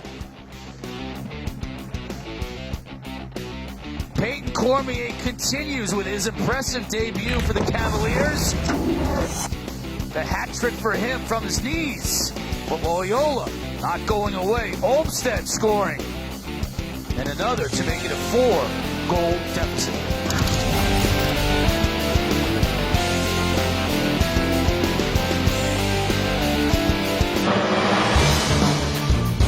Entering the fourth quarter, 11-7, Virginia on top. As you can see, Matt Moore, no surprise there. 3 goals and an assist for the veteran Virginia attackman. Peyton Cormier, though, a lot of fans here in Klockner were wondering what he would be like, the redshirt freshman. He's answering those questions. 3 goals himself, but Loyola, a team that beat Virginia to open the season last year, beat them in the playoffs in 2018, putting up a big fight. And Loyola has to be excited about where they're at in this game. Win or lose, this is a young team, a new team. And for them right now to be going toe-to-toe with Virginia, yeah, it's 11-7, but shots are 20-20 on goal. They're out shooting Virginia by 10. They're facing off well. They're battling. They got to be happy. This is something they can build upon, win or lose. Look at P. LaSalle, that football mentality to pick up that ground ball. Laviano, saved by Schaefer. Quick outlet to McNulty.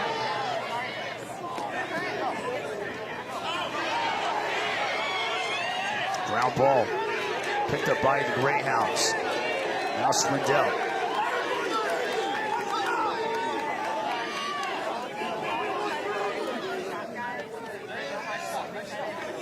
This is a scrappy team. I mean, they are going at it with Virginia, who I would think most people would say is probably the scrappiest team. Last year they have much of the same team back, and they're beating them at their own game right now. Kamish, a freshman on Fox, the veteran. Here's Swindell. He'll get his hands free and bounces it just wide of the cage.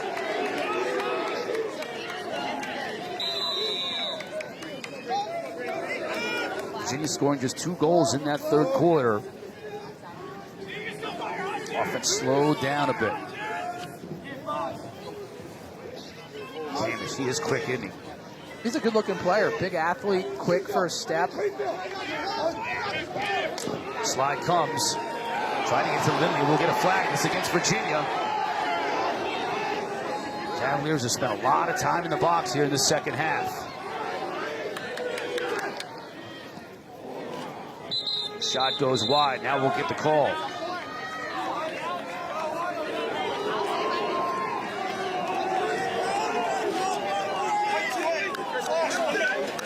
Another smash call against the Cavaliers. Their 6th penalty in the game. And that's how you give a team hope, is give them possession after possession. Be on the man up. This one goes against Jared Connors. You expect a team with as much experience as Virginia to be smarter than that.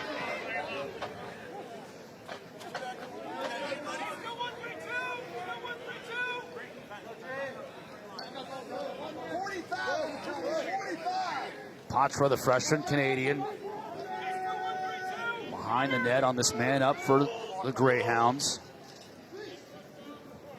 Devereaux has 2 goals, number 21. Here's Patra.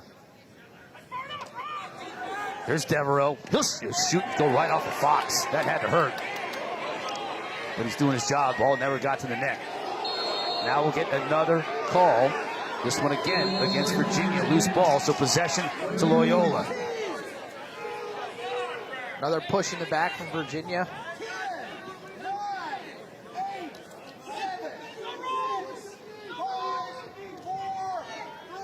Quickly.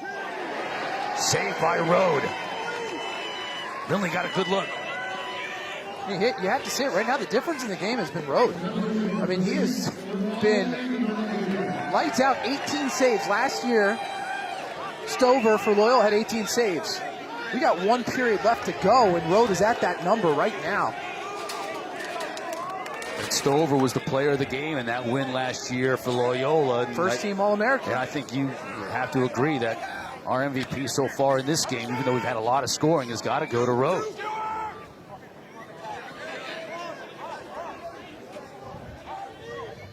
Krause gets some space. Schaefer matches Rode with that save. He's been very sharp throughout the game. He's now at double-digit saves as well. 8 seconds to clear. Greyhounds will get it done.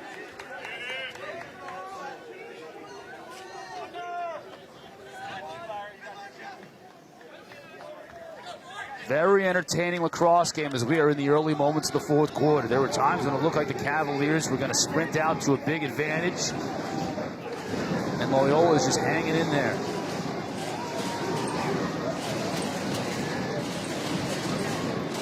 Virginia just 2 goals here in the second half. Man, I think to your point, they've spent a lot of time in the penalty box, and that's hurt them. Certainly it's hurt their momentum. What a great play. Coming upfield was Olmsted, and another goal.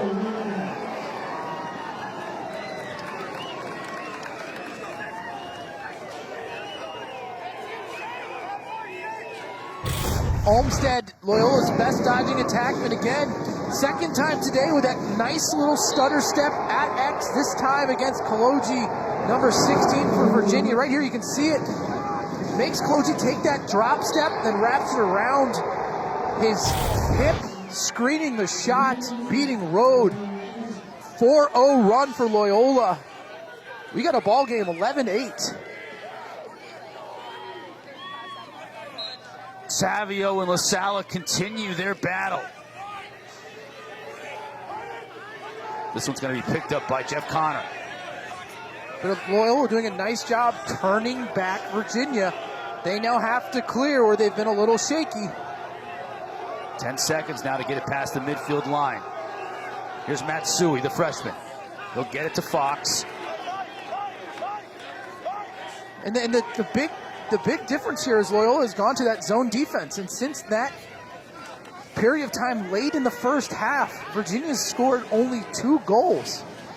Again, a nice move early on.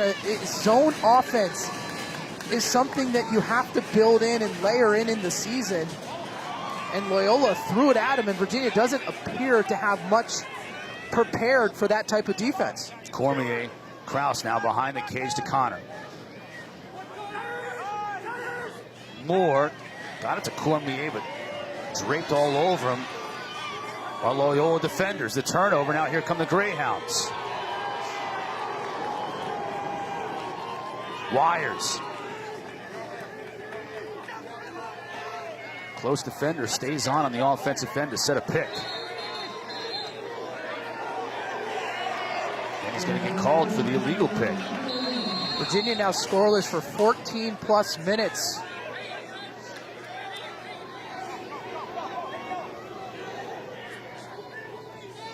Moore. I wouldn't hate a timeout here if I'm Virginia on the offensive end to walk through their offensive set.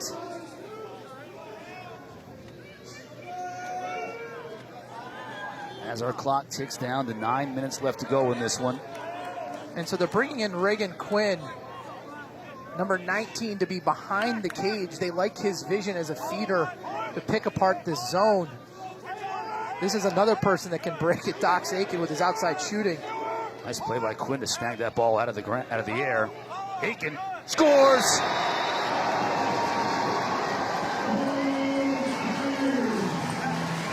Nothing beats a zone and breaks a zone like outside shooting. Dox Aiken, a righty, but someone who can absolutely pepper it with his left hand as well. Steps in, and this is going to be a great angle. Watch him pull this towards the near post.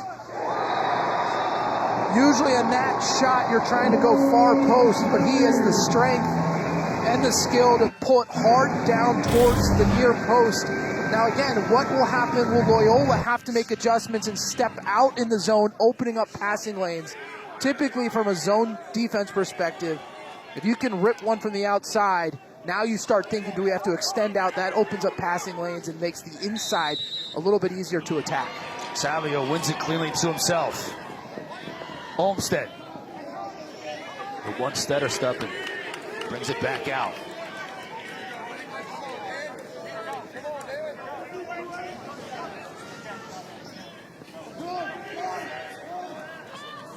Cavalier advantage now back up to 4.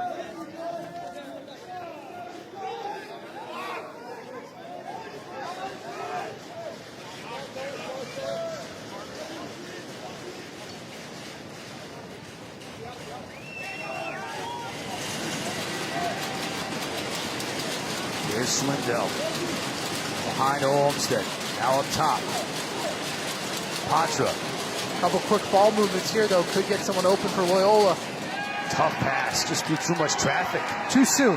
Too soon. They had Virginia scrambling. You have to make the easy pass off that initial dodge, and then you can look to pass. Of course, Merle now brings it into the offensive zone for Virginia. Laviano will look to set up shop. That was a big turnover in this game. 4-goal advantage now with possession for the Cavaliers. Under 7.5 to play in this game. Aiken, who just scored moments ago. You have Quinn back on the field. You'll assume that spot back in X too, Matt. And usually you have an attackman there, but with Virginia having Laviano and Krause and Moore being such great shooters, you want them in front of the cage. Uses a Quinn screen. And look, Loyola's back to man right now too, so this could be a good opportunity for Virginia. And here Cormier and Krause, assuming going to do a 2-man play here. Cormier tried a little, we've seen that a few times. A little shovel pass, but Krause was able to get possession back. And it was a tough shot, falling down. And that play looks lackadaisical or lazy. It's not. He's an indoor player, so it's definitely more of a normal pass for him. But it's too high risk at this point in the game where possession just means too much. Aiken. Defender gets his stick a little high. Moore deflected over the top. What a save. Busted on that one. That was a great save. Schaefer, he has a big body, but he's quick. He looks very solid and confident in the cage. Yeah, 6'3", 235 pounds, and of course his head coach, former great goaltender himself, relishes the opportunity to take a new goaltender under his wing and teach him his craft, and Schaefer is certainly making his coach proud today.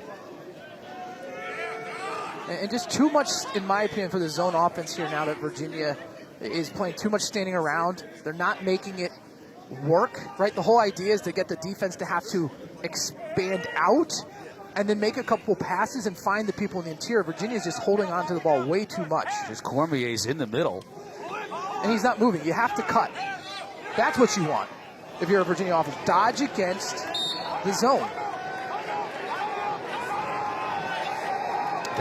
They're giving him a new shot clock here, too. New shot clock. And Coach Tui and that staff for Loyola unhappy about it. They're going to have to take it, though. They're down 4.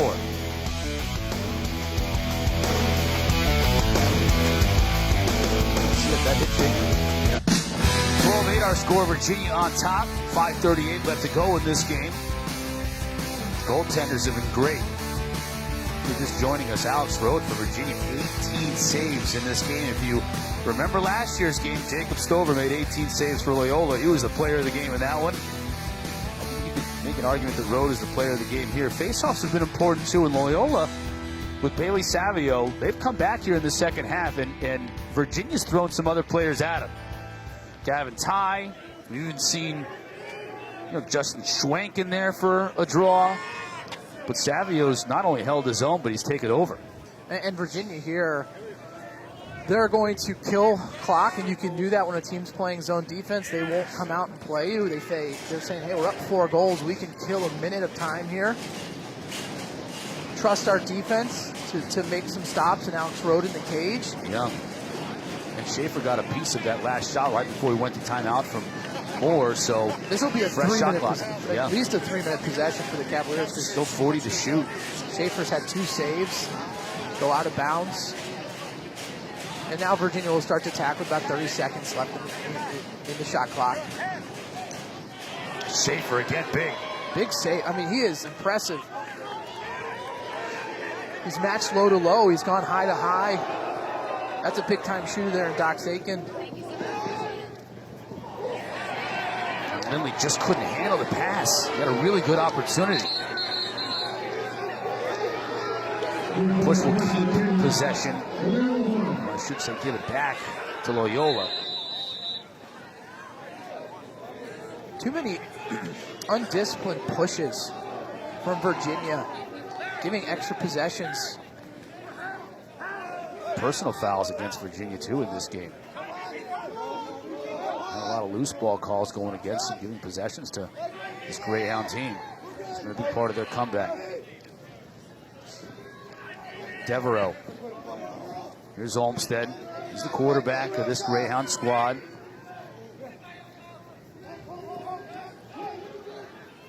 Cox from that midfield spot. Here's Devereaux. Working on Merle. Miscommunication here. Should be someone open on the backside. Tried to get it to Lindley. At the pipe.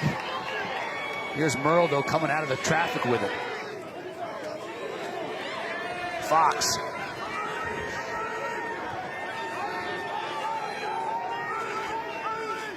And now Matt Moore and company will look to take a little bit of air out of it. Once again, clock inside of 3.5. And Loyola can't afford to play zone defense on this possession. They're going to have to come out of it.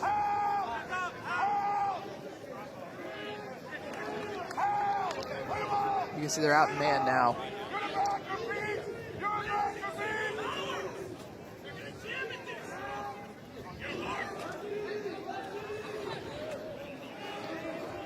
Peyton Cormier, the redshirt freshman for Virginia. His debut was a hat trick. Will he get another one? Schaefer goes down to deny it. But a nice take, but Schaefer, I mean, what a debut. His first career start. He has been lights out here in the second half. He's now up to 15 saves. What a collision between Moore and Bennis. They both went backwards on that. That was fun. You knew Bennis had a full head of steam. I think Moore's feeling that one a little bit.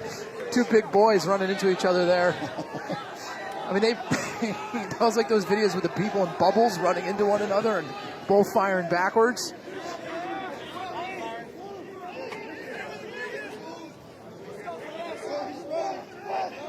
Loyola's got to move with some purpose here. Olmsted fires. They'll keep possession, but just over 2 minutes to go. They're down 4. Patra coming on for the Greyhounds. He's got the ball in his cross here. Crossed away to Wigley.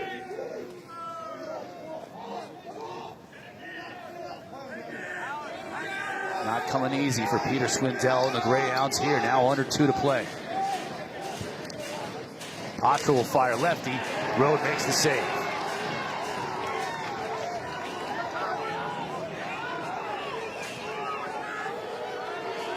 As good as game as Alex Rode has played, and that's saying something based on his performance in the NCAA tournament last year. You have a timeout here at some point if you're Virginia. You've got to get to the offensive.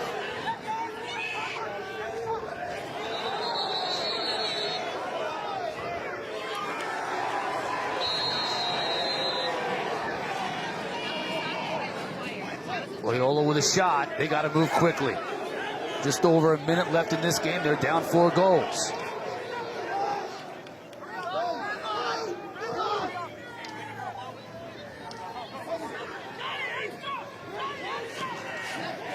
That was a great job by number 34, Fox, realizing that Loyola was subbing and able to double team there. Patra. Connors forces him behind the cage. And Rode can be patient here. There's no reason to come out of your cage. He does, and he pays for it. Wigley scores. Cutting the deficit to 3. With time on your side, you would think, hey, I'm a goalie. Let them sit back there as long as we possibly can. When you come out of the cage, you're forcing the issue. That's if you're down, you do that. When you're up, be patient. One of the few mistakes Rhodes made today. But again, a nice job here. You see Rhodes out of position. A nice cut towards the cage. We've got a 3-goal game here with 42 seconds left. Charlie Toomey with the pat on the head to Dan Wigley.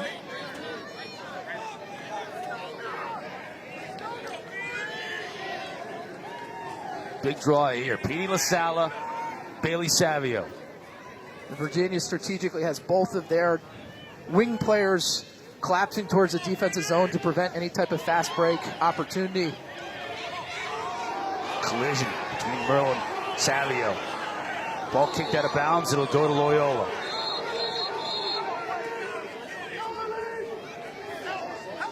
It'll be a free clear here, really, for Loyola. UVA has not been. Oh wait, they're now releasing them from the box.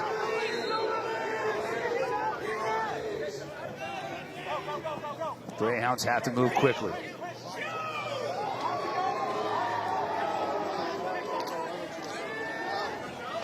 Flag down. This one again is going to go against Virginia.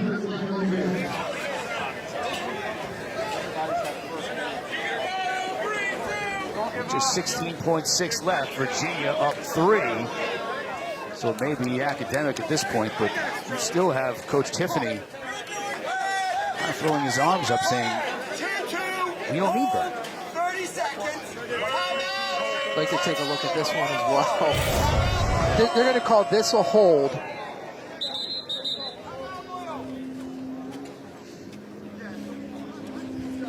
Just a stick too high right up along I mean, the there were neck more area. slashes than they were holds or, up too high. There was a couple brushes that they let go.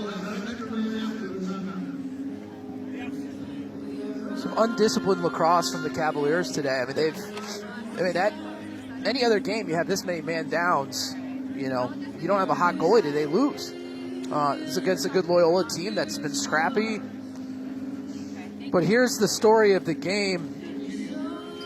Alex Rode, the junior goaltender, coming into his own here in Charlottesville. Just again, look at the positioning. It's picture perfect, in the exact right spot at the right time. The quick hands, the explosion. Seeing the ball the entire way. He's actually thrown some, a weakness in his game has always been his outlet passes. Today, not a ton of errors in that part either. 19 saves is pretty good. Yeah, he's the MVP today for Virginia. I think to your point, lots for Lars Tiffany and company to work on here after this game. Good win, 1-0 on the year. Certainly better than 0-1, but some things to work on with a veteran team that comes in here defending national champs. It's okay to be scrappy, but it's not okay to get careless penalties. And today, that's the story. Devereaux passes on the shot. Pridemore can't get one off. Clock ticking down, now 3 seconds, and that'll do it.